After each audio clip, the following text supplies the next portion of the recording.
Welcome everyone. Thank you so much for being part of today's webinar. And I think that it is a very special day for us today because it is our founder, Mrs. Elizabeth Mehta's birthday today. So we wish you a very, very happy birthday, Liz ma'am. And I think it's so special because this topic is also very, very close to her heart. And I don't think there could have been a better day for us to be discussing the role of assessments in learning. Before we delve deeper into the topic, I would like to share a little bit about Muktangan. We are a unique community-owned educational project primarily based in Mumbai's G South ward, where we offer child-friendly, inclusive and holistic education, leveraging the potential of the community. We continue to impact more than 4,000 children from educationally underserved communities year on year. More than 900 community members have been developed and placed through our teacher training programs. And we've been able to reach out to more than 75,000 children and 5,000 teachers and teacher educators through our outreach projects. So today we are here to talk about what is assessment and how can we enhance the quality of assessments to nurture the overall health of the education system. It gives me great happiness to introduce our speakers for today. I'd like to share my screen. Passionate about education, Ms. Nita has worked for over 12 years at a prestigious international school in Mumbai and has held senior leadership positions across all grades. She has led workshops for other educators in the use of technology in education, assessment, sketchnoting, and literacy instruction. She also consults with edtech companies in the area of content creation and curriculum development. As an assessor for Adhyayan, she has taken part in school reviews all over India. Determined to give back to society, she has switched careers and joined Adhyayan Quality Education Foundation as a director and looks after people practices. We welcome you, Ms. Nita. We have Ms.Kinnari Pandya, an associate professor at Azim Premji University, Bengaluru. She coordinates the 4-year integrated teacher education BSc B.Ed program offered by the university and teaches courses in human development and early childhood education. She has been involved in conceptualization and implementation of early childhood education efforts of the foundation, the specialization offered in the MA in Education program at the Azim Premji University, and field initiatives of the foundation in several states, Telangana, Karnataka, and Madhya Pradesh, to name a few. She has contributed to several public education system improvement initiatives of the Azim Premji Foundation since 2006. She has been involved as a member in technical committees on the ECCE by Government of Karnataka for ECCE curriculum and teacher capacity development. She is a member of the National Council of Teacher Education from March 2020 and contributes to NCERT's work on early childhood care and education. She regularly writes on issues of early years and teacher education as well. Thank you so much, Ms. Kinnari, for joining us. Ms. Vinita Sanghi, a chartered accountant by degree but a teacher by passion. She worked as a chartered accountant for 5 years and then followed her passion, volunteering at Akanksha for 3 years. She joined Muktangan in 2008 and has never looked back since then. Ms. Vinita is currently the leader of the in-service teacher education department in Muktangan. Welcome, Ms. Vinita.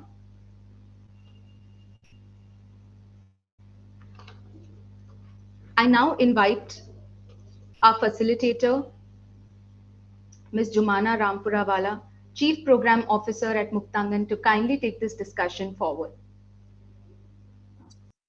Thank you, Shruti, for the introductions, and good afternoon, everyone. A warm welcome to each and every one of you for the webinar on assessments for learning. And I once again welcome our esteemed speakers, Ms. Nita, Ms.Kinnari, and Vinita. Well, assessments is a word which I think is something that's always going on, and we keep talking about it. And therefore, when Muktangan thought of doing a webinar, we said, let's hear what, around everyone around us is thinking about assessments, talking about assessments, and deconstruct this word assessments, especially now with we are in the post-COVID stage. Pre-COVID also it was there, and during COVID it had a different structure to it, and now post-COVID, a lot of learning loss, everyone's talking about it. So what is it going to be? Is it going to be a lot of assessments to see what is the learning loss, or is it going to be back what? So let's hear today, without wasting any more time. Let's move on to the crux of the issue here, and we'll begin by asking all our speakers, what according to them assessment is, and why do they think it's important, whether it was pre-COVID or post-COVID or in any which way. Are we doing the poll on assessment, the word assessment? So, yeah, Vinita, over to you if you would like to. Yeah, so I'll just share my screen. Yes.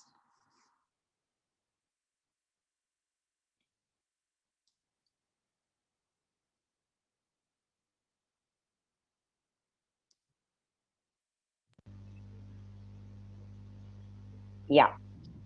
I have pasted this link in the chat box for our participants. Yeah, so I think let's just let's start with, what word comes to mind when we hear the word assessment, and let's get some audience participation into what your thoughts are. I think every participant will be allowed about 3 words that they associate with assessment. So go ahead. So, Vinita, you want the participants to click on the link and fill in 3 words?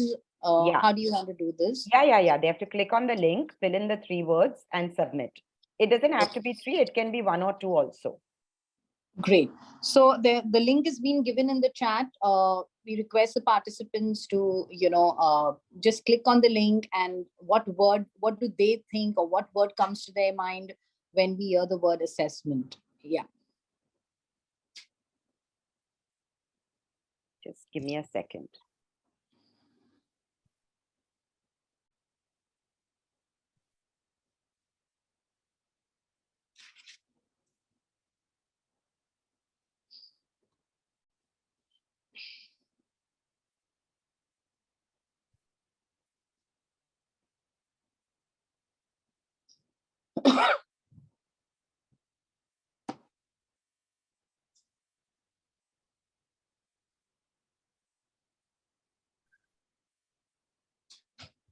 Yeah, so I think we can all see the words coming.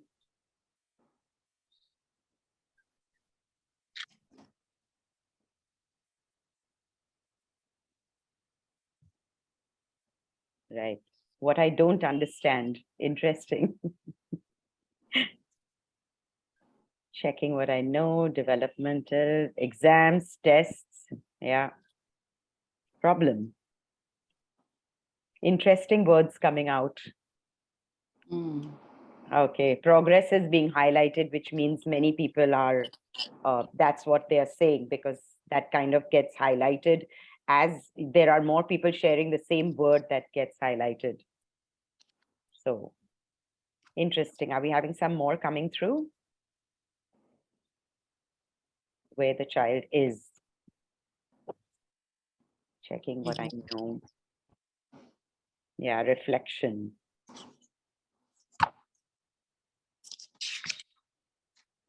Exams. What I don't understand. Logic building, thought process. Okay.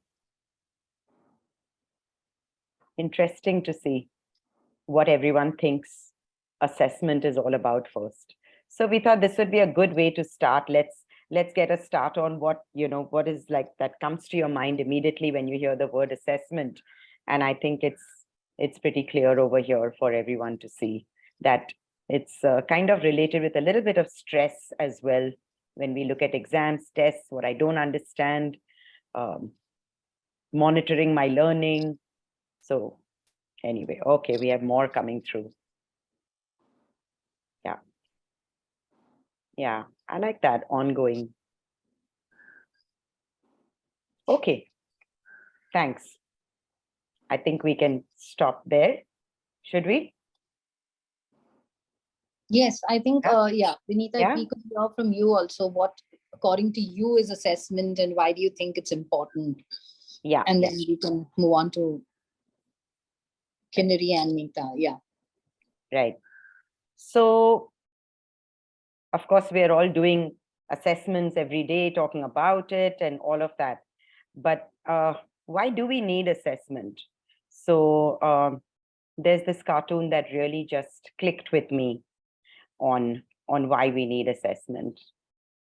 It's like, I taught him, I didn't say he learned it. So if there's anything sort of teaching going on in the classroom, it doesn't mean that it is always learned. Children learn at their own levels, with their own capacities, with their own experiences that they have, and that gives them a different perspective on things than what the teacher may think just that one way. So I think that's why we need to assess where our children are. If it just happened automatically, I don't think we would be here talking about this today. But of course, we understand the individual needs of all children, and therefore, I think assessment is required. I also think assessment is required because ultimately what we are trying to do is build skills in our children. It's not only for school and the knowledge and understanding that they get there, but to equip them for life later. And any skill that is taught in school should be a transferable skill, something that they can use even later on. So we are even assessing for the skills that that we teach, which is communication, critical thinking, problem solving, of course, confidence, collaboration, and creativity. So yes. I think that is what why I think assessment is required, so that, you know, we give all our children a fair chance and to see where they are and help them in their own way, in their own journeys. So great. Yeah. Thank you, Vinita, for opening up with such great thoughts about assessment and why it's important. And we'll now move to Kinnari, if I may. What, according to you, is assessments and why do you think it's important? Yeah, thank you. Yes, so to me, assessment is a process of understanding and knowing where a child is, like many of you said on the poll. As adults, we are there is a responsibility, so to say, to see where the child is and enable the child to move forward, right? Many of us wrote progress as a key to know what assessment is and how assessment can lead to progress in a child. So assessing as several assessment as a judgment that you make about a child, and assessment methods that will help us make that judgment, right? So when we talk of educational assessment, we are also talking about several kinds of strategies that we use to know, to judge a capability, to judge a skill, to know where a child or an individual is. So to me, that's what is at the core of assessment. The process itself is significant when we talk of young children, and the idea of knowing where a child is, right, is at the core of assessment as the objective of assessment again. Thank you, Kinnari. So Kinnari has very well explained us that, you know, why assessment is important, that it's important because we want to know where the child is, and to make judgments on children's progress or learning, it has to be through the different assessment ways and strategies that we know where the child is and essentially the progress that the child is making. So over to you, Nita, if we could hear you and your thoughts on the word assessment and why you think it's important. Thanks, Jumana, and thank you, Vinita and Kinnari, for sharing. Often when you're defining something, it's also good to know what it's not. That helps you clarify concepts. So according to me, assessment is not a test, not meant to trip you up and find out what you don't know, which is what a lot of assessors want to do. Absolutely. It is not a final judgment on you, and it is not a measure of your intelligence. I like this definition by Patrick Griffiths, that assessment is actually the search for evidence of learning. Assessment helps us grow identify any gaps, misconceptions, as you already said. And it ought to be developmental and not judgmental. We use assessments to figure out what we don't know, and then improve our knowledge on that basis. That's, according to me, what the purpose and what the word assessment means. Thank you, Nita. Anything else that anyone wants to add? Vinita, Kinnari, anything, or we can move ahead? Yes, it's great that Nita has helped us understand what assessment is not. It's definitely not a test or an exam. And I like the way you said that it's developmental, and it's that's the spirit with which each educator needs to look at assessment when we look at it. And so moving on to our next question, we'll hear from Ms. Vinita, if we can, on what is it that then we are assessing, if it's developmental, and how are we assessing? And if Vinita could give us some examples for the same of what is it in today's scenario that what is it that we are looking at, and how is it that we should be looking at? So if Vinita, you could throw some light on what is it that we are assessing and how we assess. Yeah. Thanks, Jumana. And thank you, Kinnari and Nita. That was, very interesting. Obviously, all of us are looking at trying to fill in those gaps. And I like the development and not judgmental, but unfortunately, sometimes that's what happens. So to go over to the question of what are we assessing and how, I'm of course going to share my experiences at Muktangan, because that's where I have gained all the experience that I have. And I will be presenting a PPT, and all the presentation is from the angle of social studies, because I have the pictures and everything of that. But of course, it applies to any other subject that we do. So what are we actually assessing? So we are assessing, obviously, understanding of concepts, application of concepts, and the skills and their transferability. Like I said, any skill learned should be transferable, and not only for that one particular unit, that skill. And we spoke about the 21st century skills as well, that ultimately this is what we want for our children to go ahead, to be critical thinkers, problem solvers, good communicators, be confident, collaborate well, because without collaboration, I don't think we can achieve anything. And creativity is obviously at the center of it all, because we're always looking for creative solutions for things. So the one question is also, when you're doing an assessment, it's also comes that, who are we assessing for?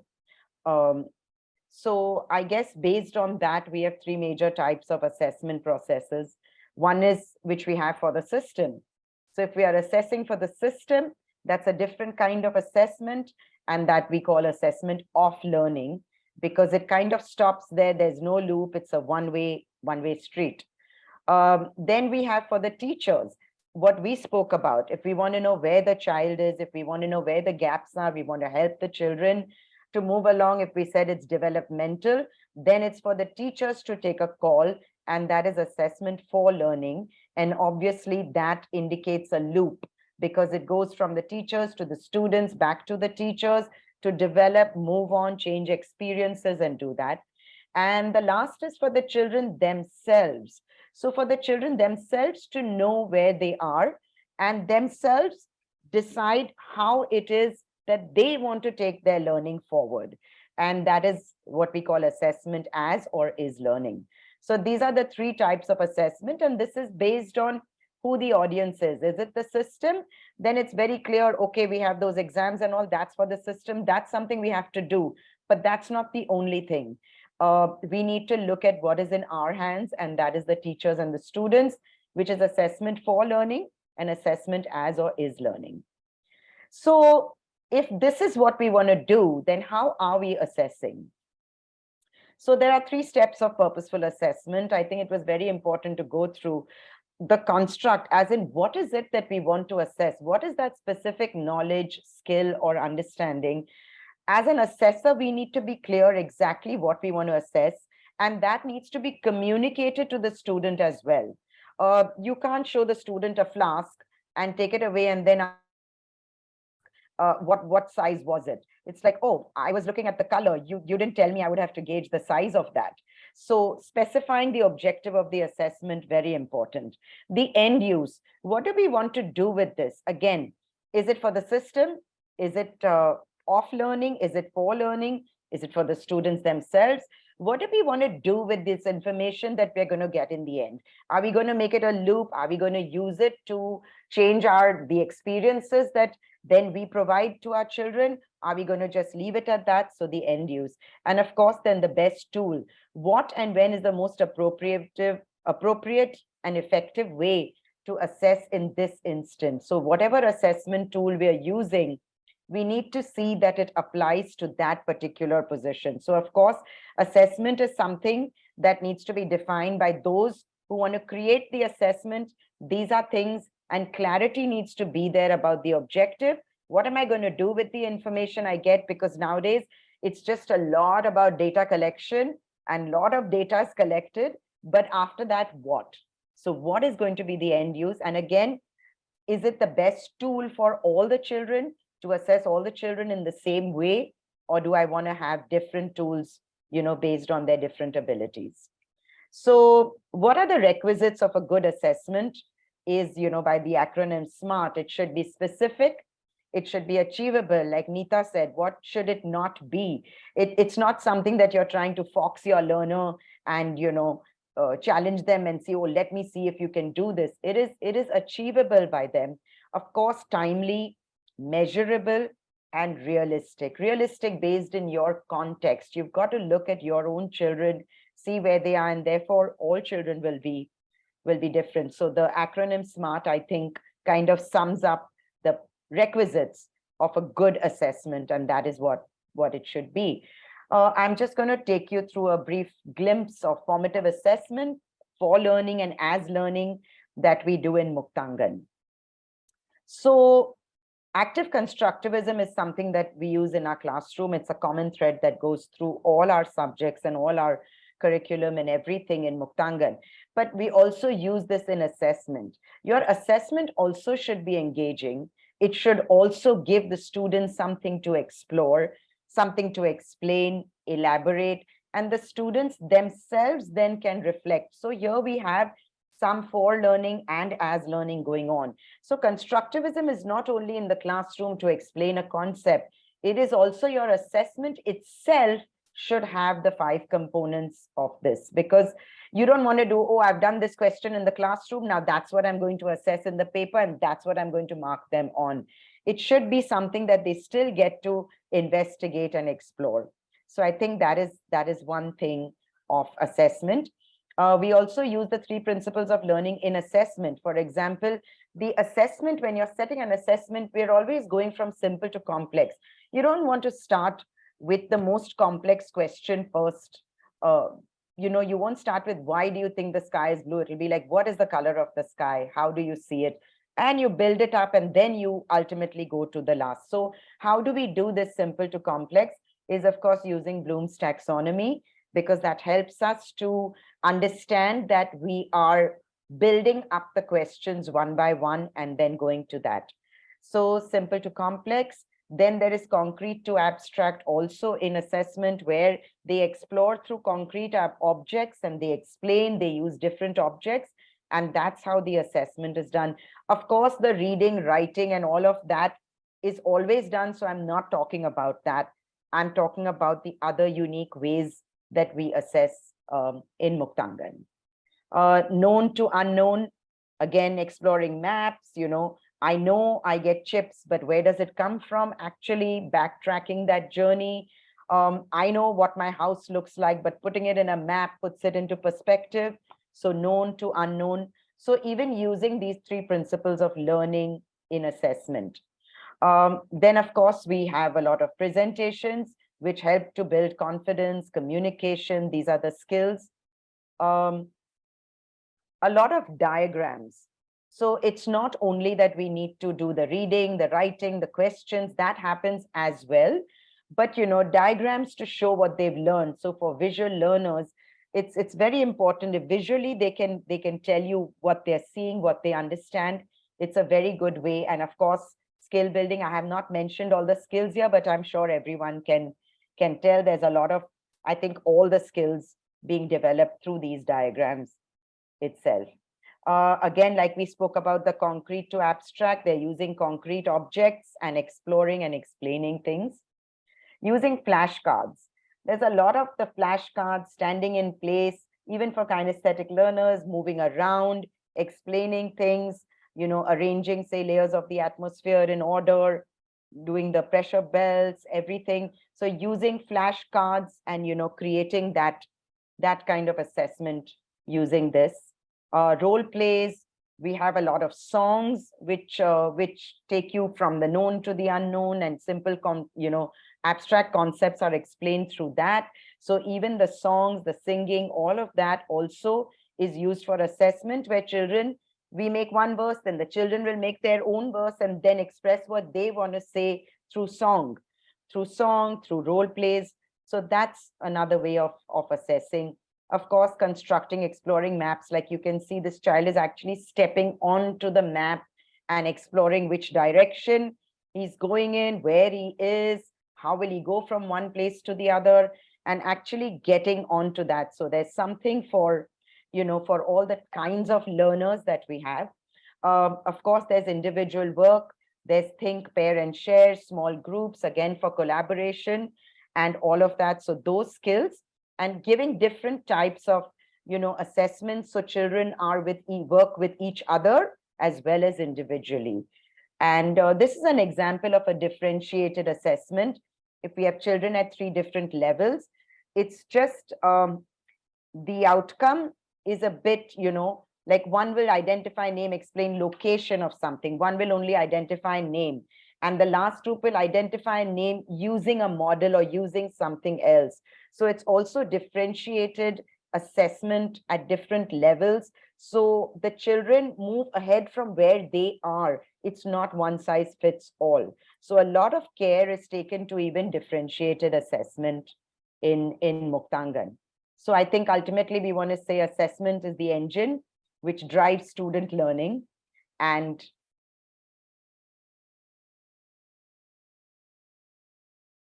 assessment is today's means of modifying tomorrow's instruction. So I think I'll sum up by saying that. So thank you, everyone. I hope that was helpful. Yes, Vinita. Thank you so much. And there was so much packed into your presentation.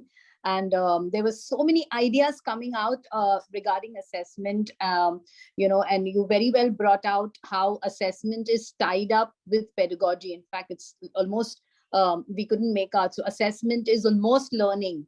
And the way you also explained to us how, different for different stakeholders, the different kinds of assessments are important. Of course, for our students, learning and getting the skills. I'm sure you've brought out very well how we can go simple to complex, concrete to abstract, and from known to unknown. And while the child is learning, the child is also assessing. And you gave very nice very tangible takeaways for assessment, like when a child is presenting something, a diagram, and explaining it, you can assess. You explained how a child explores, discovers something, and you get to know, and learning is happening at the same time assessment is happening. You also explain how, presentations and a very great example of differentiated assessment, where we want to have like learning is designed for different kinds of learners, different levels of learners, but at the same time, even the assessment should then be according to that, so that as Nita also very rightly said, that we don't want a child to get the feeling that, oh, this I don't know, and this is something that I'm being judged upon. So thank you so much. And of course, not forgetting that assessments designed need to be smart. So every time we think of assessments, we need to think of the word smart, that are they smart. Thank you so much, Vinita. Now we've got a fair idea of what assessment is, why is it important, and Vinita has very well explained to us what are some of the ways we can assess and how we can assess as a part of learning. Let's move on to our next speaker, Ms.Kinnari, who's worked a lot in the early childhood field. And I know most of the things that you've said do apply even to early childhood learners. But let's hear from our expert what assessment in the early childhood means, and get her views on how we can make it, really worthwhile for a child who's in that age where, concepts are just developing, and, the child is in that foundational stage. So over to you, Kinnari, if you can throw some light upon what are some of the assessment strategies, or how do we assess early childhood learners, or, young learners. Yes, Kinnari. Yeah, thank you. Thanks, Jumana. And thank you, Vinita, for laying the backdrop to assessment and its importance. Is my screen visible? Yes, yes, it is. All right. Yeah. So I'm going to focus on what Vinita described as the section of assessment for learning, right? Which is essentially centered around what the teacher does inside the classroom. How do we gather this information or evidence about children's learning, right? So I was just looking up, how do people generally view assessment, and you will come across these ideas that you estimate, you get a sense of quality. Assessment is an action or an instance of making a judgment, right? You see a child jumping from a height and oh wow, this child can balance, right? So you get an action, and that's something that helps us make a judgment that this child has good motor skills and is able to balance on 2 feet. In education, like I said earlier, we refer to a several variety of tools that we use to know, to document, to gather this evidence, as Nita was saying, on how the child is progressing, where the child is, what do we do, right? Is the next step, or what is the objective of assessment, is essentially that if the child is able to jump on 2 feet from a certain height, can the child perhaps hop now? Is that the next stage? Or is it something that a child is able to hop with support, but is the child able to then hop without support, right? So how are we using this information that we have for the child to provide more opportunities for the child to progress on that specific domain? So as we know that the aim of anything that we do with young children is to help them develop. That's at the heart of what we do with young children, right? To help them develop holistically across all domains of development. A lot of what I will say is also derived from what the National Curriculum Framework for Foundation Stage released just late last year in 2022 is suggesting, right? That we want to know how the child is, we want the child to develop physically, socially, ethically, cognitively, right? Language and literacy aspects, and aesthetics and cultural aspects. So we want children to develop in all these aspects, and therefore what is the kind of opportunity that we provide children to develop. So if we look at assessment for young children, and like we've said since the beginning of this, that it is a very rapid phase. The phase of early years is extremely rapid. We know that there are several synaptic connections being made. Every opportunity that you give to a child leads to tenfold of what the child is able to do. So the environment that the child gets becomes very, very critical. Every child is developing at a very unique pace and a rate. And therefore, what one child is able to do is very different from what another child may be able to do. So that's something that is important to keep in mind when we look at, even when we are trying to gather information about children. This is a very important consideration to keep in mind, that every child is developing uniquely and every child is growing very rapidly. What we also understand is that it is a source of information, right? It's the evidence that we were talking about. And it has to be essentially embedded in everyday routine of what the child is doing. If the child, like Vinita was saying, is doing diagrams, or is scribbling, or is playing with puzzles, is playing with blocks, right? So each of those routines should tell us something about the child, right? And that's one of the underlying considerations or principles when we look at assessment for young children. Now, what should we not do, right? When we are talking of assessment strategies, that it should not, like we said, it should be embedded in everyday routine, which means that do we do a separate test for the child, right? Do we make the child sing songs aloud just because we want to know whether the child can memorize and sing a song?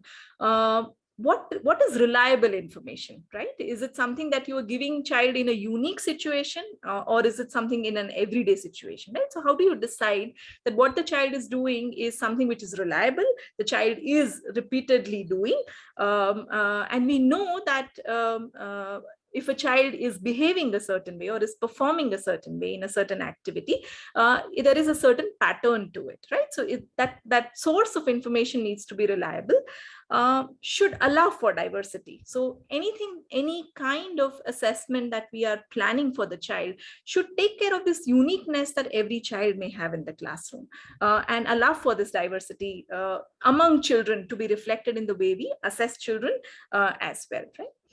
Should enable recording and documentation. So how do we know, how do we gather this data? How do we gather this information or evidence about children? And whatever strategy we used should be such that helps us document, helps the teacher document, right? Should not overly burden the teacher as well. Imagine if you were to do individual assessment for children over and over and over again, what does it do to the larger strategies or larger classroom engagement that the teacher is doing? So it should not be a burden on the teacher where she has to document a lot of data, has to report it in a certain way. At the same time, it is something which happens in the everyday routine. Activities are such which are not specifically designed for conducting a test, but are something which happens in the everyday routine of the teacher and the teaching learning process. Now, how do we assess? What is at the core of assessment for early years? The two key things which will be very critical for a teacher who is doing assessment for learning is to observe children, gather evidence, observe what the child is doing. If the child is playing, it is free play time. How is the child engaging with peers? That tells us something about the child's social abilities, child's agency, child's language, right? Several things happen in a small situation. So observation becomes central to what the teacher, the data or the evidence that the teacher gathers. What are the various kinds of products or artifacts? If the child has done a diagram, or if the child is has scribbled something, if a child has made something from clay, has made something from paper, these are artifacts and these are products that children have made, and we should be able to look at that and say, oh yes, this child has drawn neatly, or has the child cut neatly, or has the child rolled the clay very well, and that tells us something about the child's fine motor skills, right? So analyzing these artifacts that children have created is again an essential core of the method, any strategy that we use for early years assessment. So a few recommendations in terms of the strategies that we may use is something which is very widely used and recommended is to use developmental checklists, right? This particular checklist that I have taken here is an example given in the National Curriculum Framework on listening and speaking. So when we are telling stories to children, is a child listening, or is the child just moving around in classroom, right? Is the child able to repeat a poem or a rhyme that we sang, or is able to follow instructions given, short instructions given, is able to respond to questions, right? So these are things that you may see in your everyday routine. However, you will have to plan when you do it. So if it's the first week of every month that you're going to observe children in your classroom, you may take sets of children and conduct these developmental checklists, observe children and see where every child is, right? Uses appropriate vocabulary and speaks complete, right? So it gives a sense of the listening and speaking component of the language and literacy component of development. Similarly, you will have learning outcomes for several of these domains and subdomains and the curricular goals. And how is it that we can use developmental checklists that align to those curricular goals? And how do we assess children alongside? A lot of what we observe children do, children say, children give interesting ideas of when they are engaging or are constantly theorizing about something. So anecdotal records are a great way to gather evidence. A child says that I water plants because I know that plants are living things and I must water the plants like just the way I need water. Plants also need water. They also feel thirsty, right?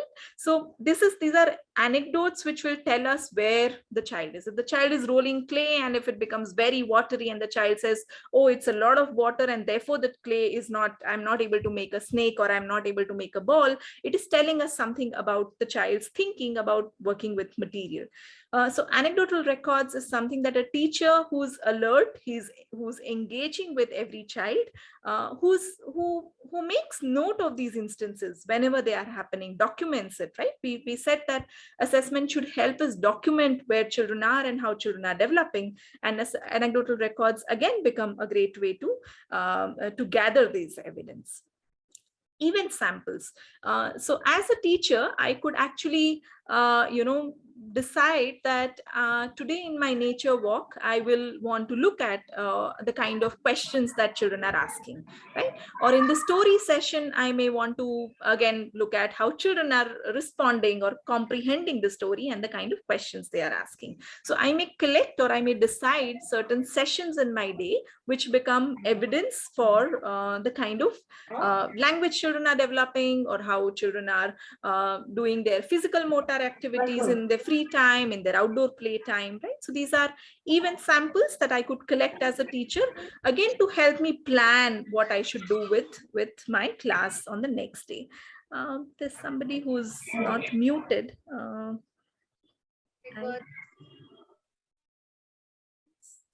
Yeah, there's a lot of background noise. Yeah. The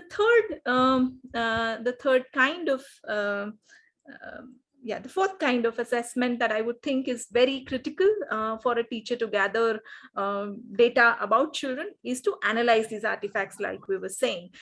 Here I have just presented what will suggest to a teacher how the child has developed, right? So there may be scribbles at the beginning of the year, then there can be closed figures, semi-closed figures, and then finally you see neat closed figures from the same child. So this becomes a good artifact for us to see how the child has progressed over the period, right? So portfolios, that is systematic documentation of children's work, gathering them systematically, collecting them in a file, noting when the child had done that work. Again, after 3 months, you collect a certain progress on a similar kind of activity, and then at the end of the year. So each of this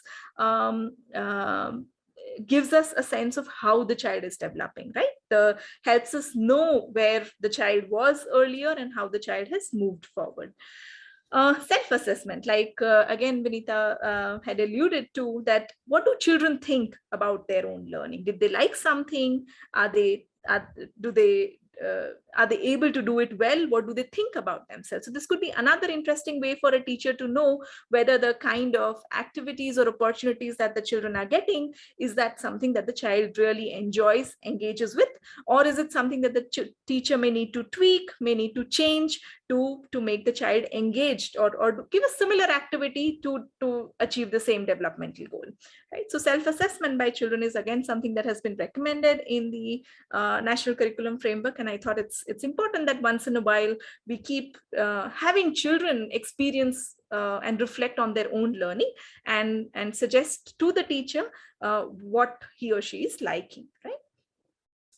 So what do we do? Like we said, assessment is not paper pencil test assessment. Do we do unit tests, right? Do we do exams? There is a lot of pressure from the parent body, from the school as a body to tell parents how the children are performing. So for early grades, it's extremely essential for the teachers to be confident that these evidences that they collect are in themselves very sufficient, and in fact more insightful for the teacher as well as the parent to know what the child is doing, how the child is developing. It is not the one-off paper pencil test or a worksheet that is given to the to parent to say, yes, the child is able to write, or as yes, the child is able to do sleeping lines and stranding lines and join the dots, right? That's not what we want to know about children. What we want to know about children is how the child is developing across each of these domains.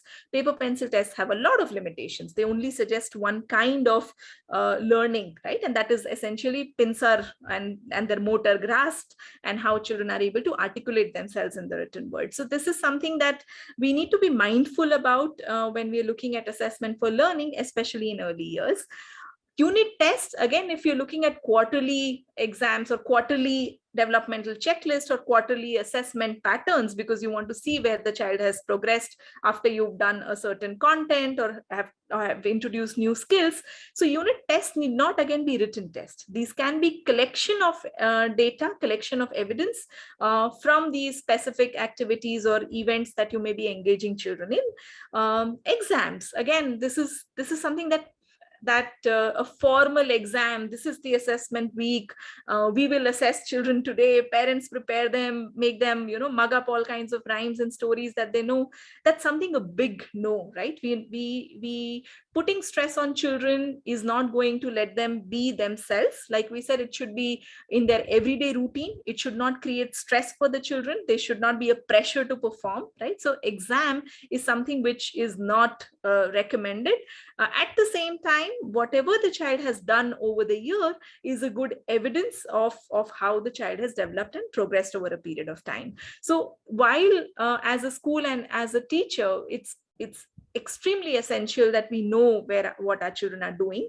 It is important to keep in mind what we should not do, right? And what is it that can lead to a detrimental effect on children when we pressure them to perform in a certain situation. So finally, what is it that assessment is helping us for, right? And like many of us had said earlier, that it helps us understand where the child is. If you look at this cyclic process that we are eliciting evidence when we are gathering data through various strategies and activities that children are doing, we have a way identified to record that in my preschool, I want to use 3 or 4 kind of assessments, and that becomes a consolidated portfolio or a report at the end of it, right? So we elicit this through various opportunities that we give to children.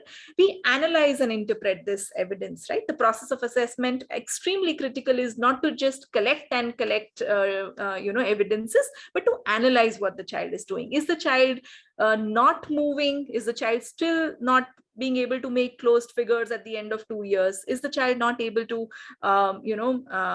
perform or be in groups? Is the child very shy, right? Those are the kind of analysis of evidence and interpretations that we can do. And finally, what do we do in our classroom organization, as a school, as a preschool section? What is it that we do to enable all children achieve their learning goals? So acting upon the evidence is a third critical element of the assessment process.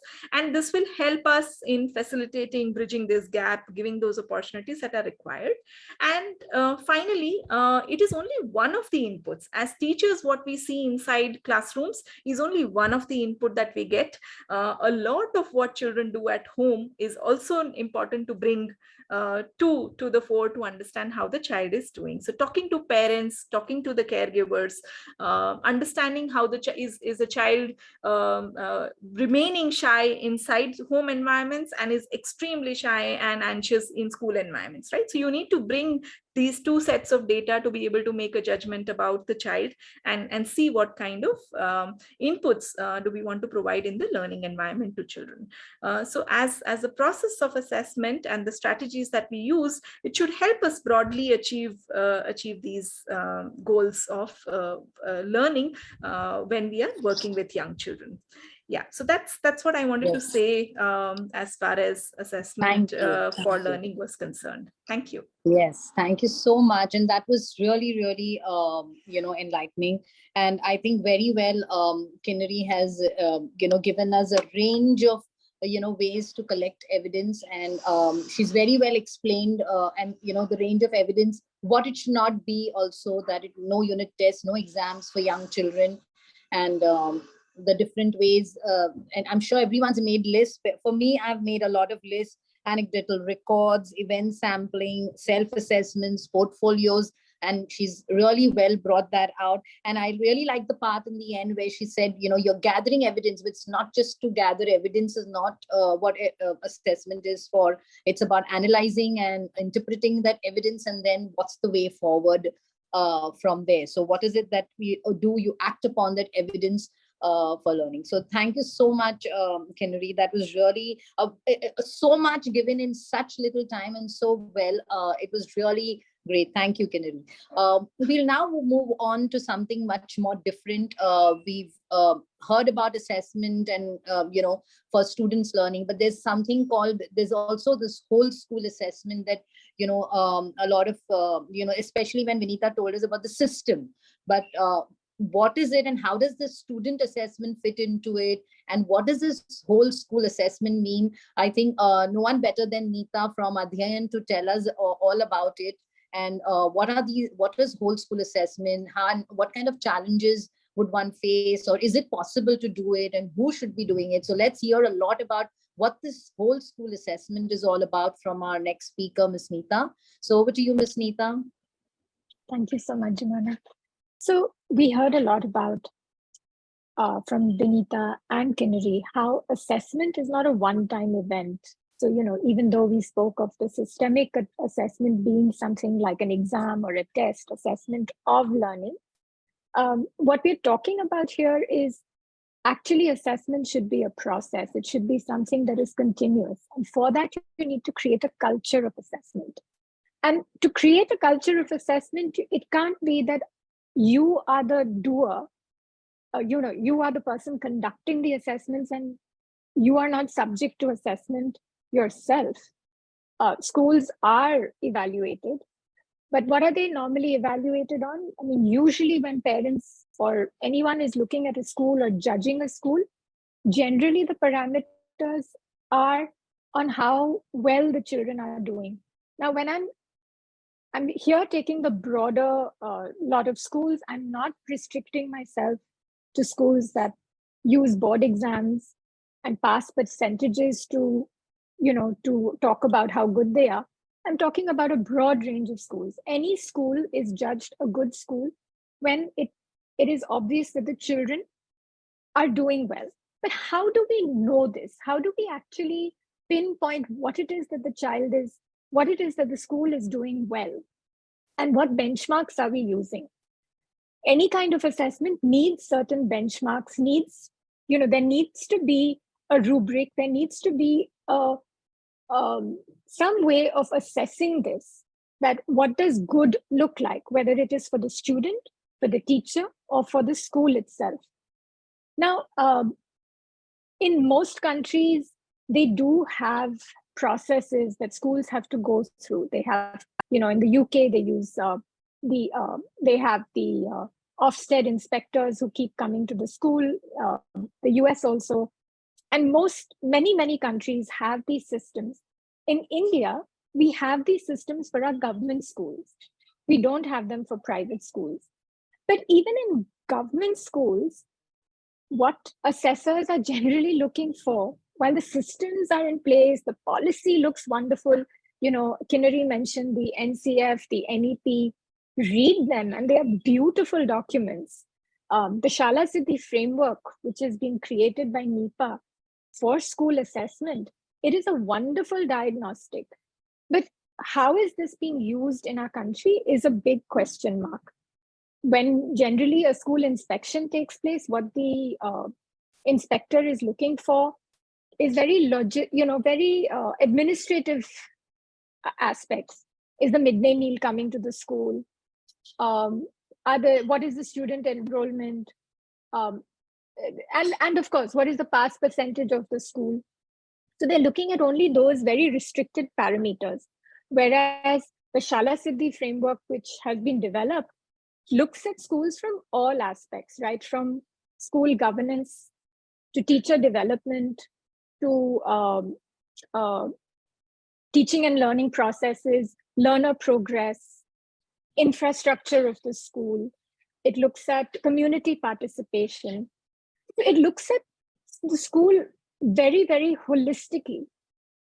And that is what an assessment of a school should be like. But the problem is that people don't know how to use these frameworks, and that is why government schools are in the condition that they are. Now, what the other aspect of assessment that both Vinita and Kinnari brought out was the fact that it needs to involve the students. It's not something that is happening passively to the student.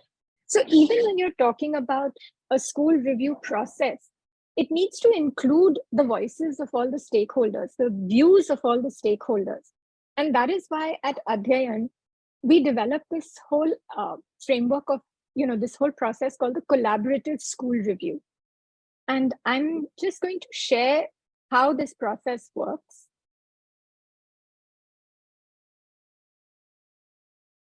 So it is a cyclical process in which you collect evidence using different methods.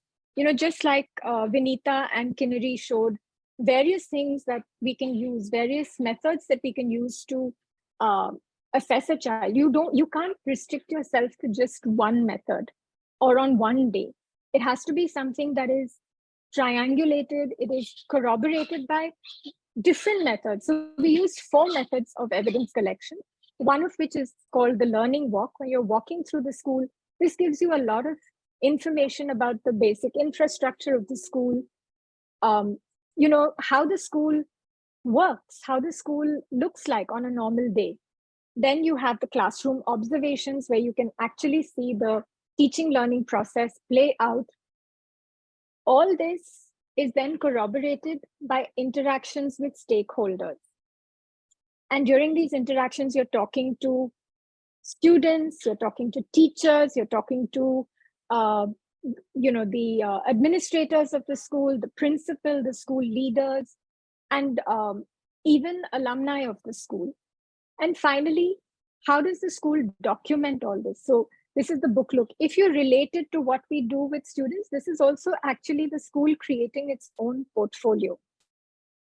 Now, the difference between the Adhyayan review and, a lot of international schools have this process where they have to go through assessment, but by the body that has accredited that school. But these are not regular. They happen every 5 years. And from my experience with a lot of IB schools, it becomes like this show you're putting on for the benefit of the assessor team. And it's not something that you're doing because you actually want to grow from the process. It is meant to be something, it is like the school's exam. Am I going to continue being deemed an international school if I go through this process? While the process itself is beautiful, but the spirit in which these kind of these kind of evaluations are taken is often, treated as, again, an event, something that we need to prepare for. It should be something that's happening all the time. And that is why these methods of evidence collection can be happening, once you go through a school review, it's actually something that should be continued. You come to judgment after having collected all the evidence, and then you create an action plan. So just like we do goal setting with our students based on where they are and where they need to go, you create your own action plan for what you need to do to improve on certain aspects. You can't improve on everything together. So you strategically decide what is the most important thing. So there are 3 principles that are really important during this kind of assessment.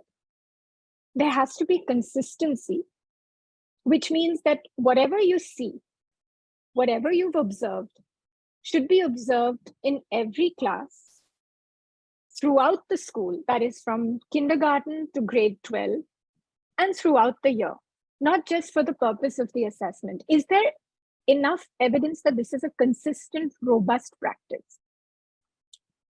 The other aspect that is important is, have you triangulated this information? Have you taken the feedback have you used at least 3 different methods of evidence collection to get this information? Have you spoken to at least 3 different kind of stakeholders? And have you collected that evidence at 3 different times or situations, at 3 different times of the day, or in 3 different situations? That is also really important. And the other thing is to keep all kinds of supposition away from the process. You base it on actual data. We always tell our assessors that go into the school like a camera, capture what is happening without saying, oh, this teacher is very good. What did you see? And we don't actually focus on the teachers at all. We focus on what is happening in the classroom. How are the students? The teacher may be, how are the students reacting to what is happening in the classroom?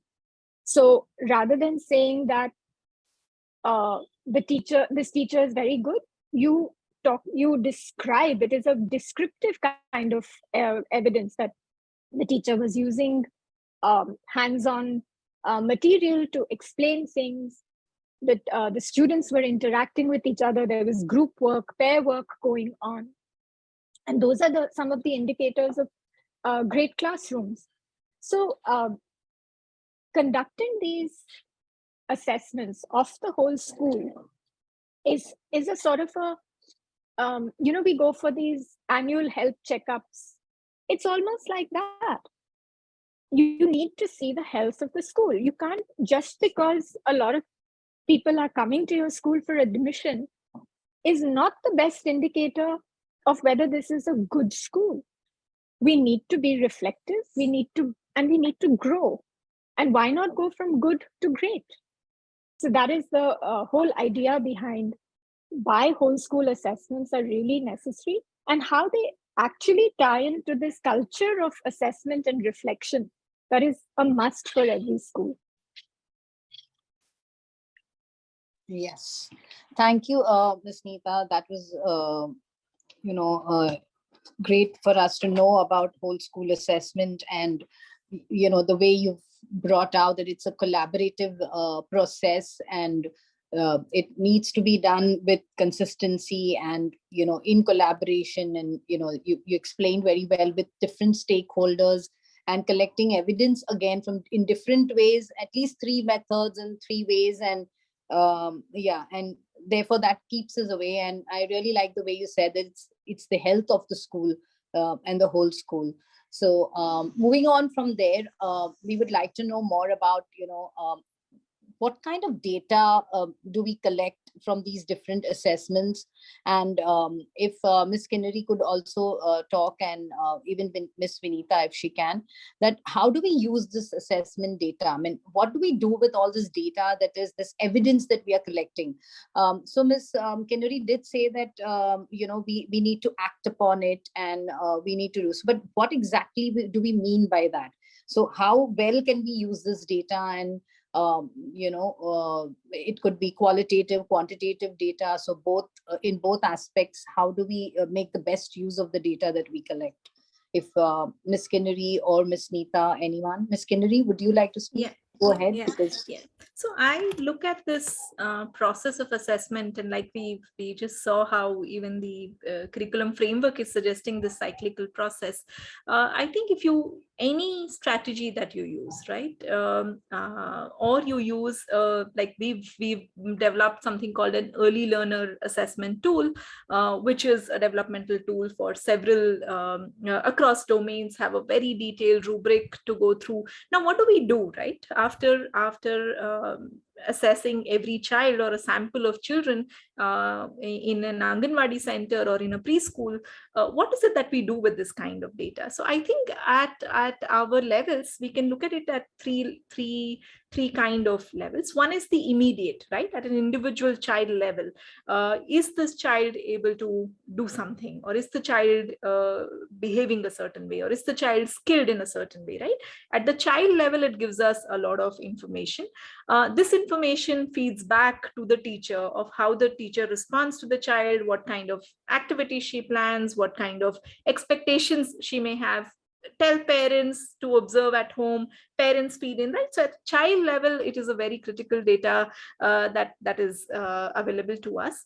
At a classroom, at a whole class level, right? Now, if I know that across in the first quarter, when I'm using a certain kind of rubric or a developmental scale to assess children, I know whether my inputs that I'm planning as a teacher, are they really working for that class, right? Against the learning outcomes that are there. So it's at the teacher level, an aggregation of what happens at a classroom level, right? Is an essential, again, a feedback to the teacher to how her teaching, how her planning is working with every child and the class at large. Similarly, at a school level, now if there were various preschool sections, right, or at a sector level, there are several Anganwadi centers, and they're all expected to follow a similar curriculum given by the state. Now, how are children across these preschools doing? How are children across these preschool settings doing, be it Anganwadi or be it a private sector preschool? So knowing a certain, how are 3-year-olds doing, how are 3.5-year-olds doing, how are 4-year-olds doing, I think we as a society, and we as a community, even an academic community, have very little information about what inputs we give and what are those inputs yielding, right? We are not able to see it at a macro level of what is exactly working. Is it just nutrition that's working, or is it actually these hands-on activity and 2.5 or 3 hour of good preschool time that is working in helping children achieve all the learning outcomes? So getting that aggregation of data at a larger macro level is a third very important aspect of assessing, and assessing systematically, right? At classroom level, you may have anecdotes, you may have portfolios, they're very individualized. But the moment you move to the next level, at the school level or at the macro level across schools or across district, it is important to have a certain kind of assessment and a certain kind of gathering the data, as well as how you use that data, right? And that data is a feedback to us, as in to the system, I would think, to the department, to the board, to the school and the larger community, that we need to give more material to children. We need to invest more, instead of just giving a certain amount for teaching learning aids, we need to really give them lots of activities, workbooks, a whole lot of active learning material for the teacher. We need to give more time to the teacher. Those are the kind of data points that we will get when we look at an aggregated level of assessment data that we are able to generate at a larger community level. So that's what I think, that it works at various levels, and different kinds of assessment give different kinds of inputs to different actors or stakeholders in the system. Thank you. Thank you, Ms. Kinnari. Very well said that, this data can be used at various levels, like for the individual level and classroom level, and the school level, or even societal level, which you've brought out. And it definitely will give us a lot of feedback, and this data can be used to, very well give aggregated feedback also. So once it's aggregated. Over to Ms. Nita, any thoughts on this, on how we can use assessment data? Any So while Kinnari actually covered most of the ways in which assessment data can be used by the system and by the teacher and the community at large, I'd like to touch upon a little bit about how can students use assessment data to become better learners. So of course, the moment you give students numbers or a grade, that's again, evaluative, and that does not provide me with data on what I need to do in order to learn better. It just tells me, it puts a value judgment on me, and that's not really helpful. So when I'm talking about data here, I'm talking about data being given to students in a slightly different way. How does the student get insights from the way they have performed in order to figure out what did I do well? How can I use this, what I learned from this assessment? How can I apply this to other aspects? So for instance, so for students, the data has to be much more qualitative rather than quantitative. And that comes in the way you frame your feedback. Feedback is, when you just put very good, 5 stars, or, instead of, maybe you're the type of teacher that doesn't put grades and doesn't put numbers. Well done. But even this very good, well explained, what did I explain well? how does that make sense to me as a student? Extremely well organized. Okay, but what did I do, and how can I use that strategy in the future for other work? How might I apply what I have learned in one situation? You know what Vinita started out with, that moving from the known to the unknown, from the concrete to the abstract. How can I apply these strategies to everything I do? So that is the kind of data that is very important for students to get. And like I said, it needs to be qualitative in nature rather than quantitative. Quantitative data can be very disheartening. It feels very evaluative, and rather it needs to be this type of data that will really be helpful for me as a student. Great. Thank you, Nita, for covering the point about, how qualitative data is essential for a student and, to regulate his or her learning.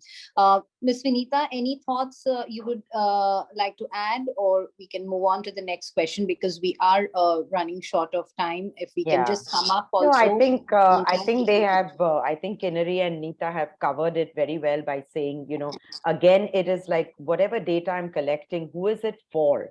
If it is for the students, it needs to be qualitative. They need to know what they've done well or not, and what is the process they should follow for the next and what they should do. If it is for the system, it's just numbers because it cannot be qualitative over there. So again, it's like, who's your audience? For whom are you doing this assessment? Who's the end user and how is it going to be used? I think the data needs to be collected on that basis, and the tool itself needs to be in accordance with that. So I think they summed it up really well, and I don't think I need to add more to that. Thank you, Kinnari and Nita. Thanks. Yeah. Over to you, Jumana. Yes. And any recommendations, Ms. Vinita, because, the government, especially in Muktangan, working with government schools, the government has proposed the continuous comprehensive evaluation system. So any recommendations, anything that you would like to give, and how, the way you spoke about the different ways of the strategies of assessment, what are your suggestions? I mean, how does it fit into the continuous comprehensive evaluation that so again, I'd like to go back to what Nita said, that everything is very nicely presented and all there, but the gaps are always in the implementation. So they have a lot of, like, if a child is in grade 3, there's 70 marks is formative and only 30 is the summative exam paper, so to say. But that 70 formative also has to be marked. So again, it comes down to giving a number instead of being qualitative, so sometimes that becomes quite restrictive itself. But having said that, as a teacher, it's up to you where to take it. There are certain things you need to report for the system, but your entire teaching doesn't have to revolve around that at all. I think the teachers have that autonomy through the year, and I feel if you do your continuous evaluation, your assessment through the year, I think the marks will just follow. There's no way they're not going to follow after that. So even that will happen if this assessment is done well. Okay. Thanks. Thank you, Vinita. So any last thoughts, or we can move to questions now, and maybe that way we can get some more. Any questions, Shruti? Do we have any questions? So a lot of our viewers are also tuning in live. So there is one question in our live chat box from Aritra Sengupta. So she wants to know how these formative assessment strategies can be used in single teacher classrooms, doing multi-grade teaching in government schools, where differentiation needs to be at the specific learning level and grade. So how do we do that in single teacher classrooms in those kinds of settings? So who would like to take that? Vinita, would you like to? Can I say something on that? Yes. So I think this has always been a struggle about the teacher-child ratio and how do I do quality assessment when I have so many children. But I think if we want to do it, I think putting the children in smaller groups and letting them work on things on their own. It's even how I organize my classroom. If I'm going to do the traditional benches and walk around and the children are just writing, I think working in small groups and the teacher going around and seeing what they're doing, that kind of thing would help a lot in this kind of scenario. But let's not do qualitative assessment because of this. I think we can work around and it. you did give one example of differentiated assessments, Right. So the differentiation, like I said, it can be according to the learning styles of the children or at cognitive levels. So once the teacher has figured that out, if the children are put in those groups, they can have discussions, the teacher can go and see, she can facilitate for a bit, move to the next group. So I think the small groups and doing it that way would help the teacher a lot more. But I do understand the challenges of having many children in the classroom. In this case, even peer assessment is another strategy that can be used, because there are some children who always finish their work first, or they are more clear about concepts or whatever it is. These children can then be paired up with other children, and that peer assessment, peer learning can also be done. Everything does not have to be done by the teacher. She can just be a facilitator and do that. So I think that's another way that the teacher can use in that kind of a classroom, in that kind of scenario. Yes, so small group learning and peer assessment. And Ms.Kinnari, any thoughts on that? On how one is to many students, and that to multi-level or multi-grade students. And I think for young children, we do have, in Anganwadis, there's a range of children from 3 to even 2, sometimes 2 years to 6 years. So Ms.Kinnari, any thoughts on that? So similar to what Vinita said, right? That it's important that you do formative assessment, not as as a fixed kind of an activity. Formative and continuous assessment needs to happen alongside what you're doing. So if you're given a craft activity to children, what is it that I'm trying to observe in that, right?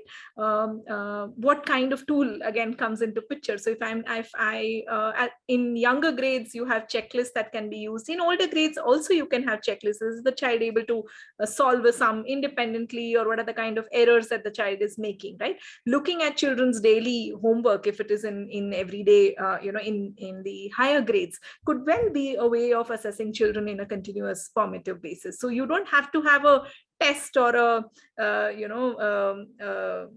like event, right? That this is the formative assessment time of the year, and therefore I have to do X number of unit tests and things like that. It's really how you are continuously observing children, whichever grade the child be in, but how are you continuously observing, and as an alert teacher, again, how are you making notes of what the child is able to do and not able to do. And in older grades also, like Nita was saying, that how the child is understanding the gaps and clarifying those doubts, right? And that's the kind of formative assessment. So I assume that the kind of government level checklists that may be there for CCE and things like that are more again to document the data that the teacher is continuously collecting. It's not to use that as one format where you have to go and conduct like an assessment, and then fill it up. It's not that. It's actually the teacher's observation of this daily classroom teaching learning process and engagement with the child, which needs to be documented in a certain manner, and that's what is referred. So CCE, I think, is we still don't understand it well enough, while we've gone ahead and implemented it at large scale. But what teachers need to do, and it is very hard, it's not easy to work with 20, 25, 30 children in single teacher classrooms. So the teacher has a lot of pressure, but I think they should do away with this pressure. Instead, it is to focus on what you're doing in class and focus on what children are doing in class, and then try and document it. I think this stress of conducting CCE needs to be loosened up a bit, and make it a more natural routine process, and look at CCE assessment as continuous assessment processes. And I think in your presentation also you said that assessment should not become like a burden for the student and for the teacher.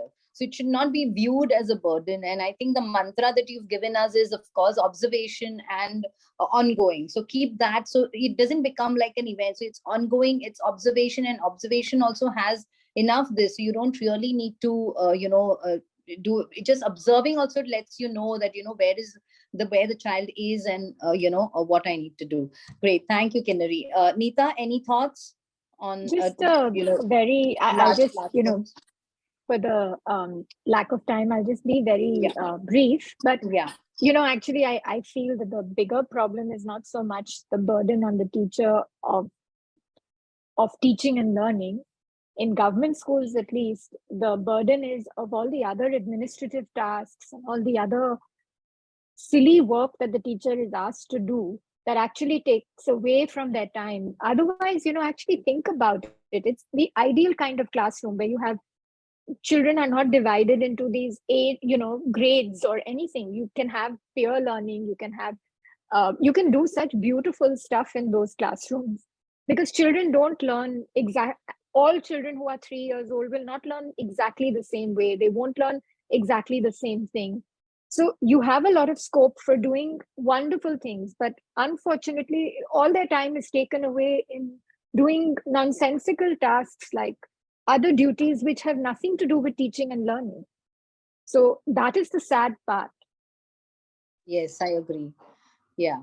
So the burden is definitely there on them. And if again, CC itself also becomes a burden, then I think it leads to nowhere. Okay. Any other questions? The participants who are with us on Zoom, and I know Shruti is looking at live also. So any other questions? Anyone can ask a question. We'll take one more question and then we'll go on to end the webinar. Any questions, or we can move on? Do we have any questions from the participants who've joined us? Shruti, any more on YouTube? No, nothing more on YouTube. Okay, so then that brings us to the end of the webinar. I'm glad we are almost ending on time. We have 5 minutes. Shruti, you'd like to take some feedback. So if you want, you can put the feedback link. And to sum up, I think we've had a great webinar today. We really actually, understood what assessment means, and its importance in today's scenario that we are in. And also we've got some good strategies on how we can assess children while in the learning process, and make it part of our teaching learning process, rather than looking at it as some event that has to be done. And we've also looked at, it needs to be ongoing, and it needs to, again, be constructive in nature. And it's not only assessment of knowledge, it's also assessment of various skills that can be transferred, skills that will be there for, which a child keeps for his entire learning journey. And and then we also looked at various ways of, assessing developmental assessment of young children in the early childhood this domain. So all the domains of development and the various ways we can do. And I really like what Kinnari said. The assessment can also be used for comparison, like, what is the assessment of home versus vis-a-vis school. So that was also very interesting, Kinnari, which I found very interesting. We also got from Nita a lot about what is whole school assessment, and that you cannot just be happy saying, oh, my school is getting a lot of enrollments, so I'm fine, I don't need any thing to check the health of my school, or just to get a certification after 5 years. It shouldn't be only that, but it's our responsibility that we keep checking up on the whole school, and it has to be a collaborative process. So we've got a lot of information from all our speakers on how all this assessment data also that we've got, how we can use it, at various individual level, and for feedback at individual level, at classroom level, and the teacher herself also gets feedback, students get the feedback, and if so it helps in moving forward. So it's more feed forward, I should say. And I think we've got a lot of food for thought today from our esteemed speakers, and I'd really like to thank each one of you for giving us this time to kind of look into this whole thing of assessment of for learning, or what assessment is. So thank you so much for being there with us and joining us.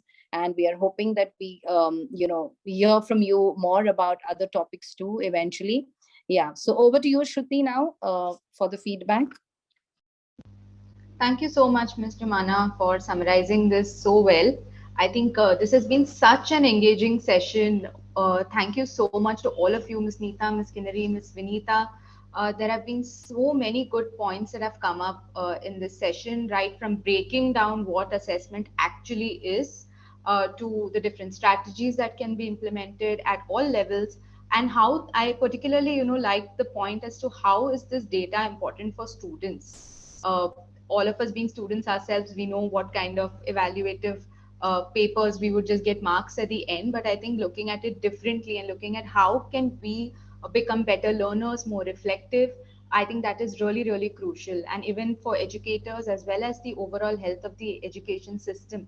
So thank you once again for being a part of this session. Thank you to our participants for joining on a Saturday afternoon, and or to all our viewers who have joined us live as well. Please do register for our upcoming webinars. We'll keep sharing information. Do follow us on social media, and please stay connected, engage with us. Thank you very much once again.